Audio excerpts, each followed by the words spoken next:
সমুদ্রের ঢেউ যতটা সুন্দর তার গভীরতা ততটাই ভয়ঙ্কর। এই লাইনটা নাবিকরা প্রজন্ম থেকে প্রজন্মে বলে এসেছে। বাংলার উপকূলে ছোট্ট জেলেপাড়া রূপসা, এখানে রাত নামলেই এক রহস্যময় আলো সমুদ্রে ভেসে ওঠে।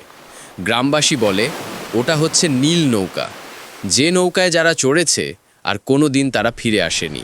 এক ঝড়ো রাতে কৌতূহলী তরুণ আবির ঠিক করলো সে সত্যিটা জানবে। গ্রামের বয়স্ক জেলে তাকে সতর্ক করল, ওই নৌকায় উঠলে ফিরতে পারবি না বাছা।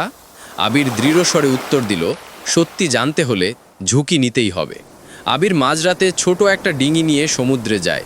সত্যি দূরে একটা নীল আলো ঝলমল করছে।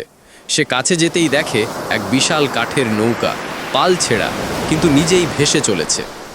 নৌকার ভেতরে উঠে আবির দেখল পুরনো সব যন্ত্রপাতি, মরিচা ধরা অস্ত্র আর অদ্ভুত নকশা খোদাই করা। হঠাৎই শুনতে পেল শিশুর হাসির শব্দ। কে আছিস? আবির কেঁপে ওঠে। অন্ধকার থেকে বেরিয়ে আসা এক শিশু, তার চোখে নীল আলো। সে ফিসফিস করে বলে, আমরা সবাই বন্দী, আমাদের মুক্ত করো। আবির স্তব্ধ হয়ে যায়। কিভাবে? শিশুটি আঙুল তুলে নৌকার মাঝখানে ইশারা করে। সেখানে একটা লোহার সিন্দুক, যার ওপর লেখা, যে খুলবে সেই শেষ যাত্রী। আবির কাঁপতে কাঁপতে সিন্দুক খোলে। মুহূর্তেই সমুদ্র কেঁপে ওঠে, চারপাশে ঝড় শুরু হয়। শিশুরা একে একে মিলিয়ে যায় বাতাসে, আর নৌকাটা ধীরে ধীরে অন্ধকারে ডুবে যেতে থাকে।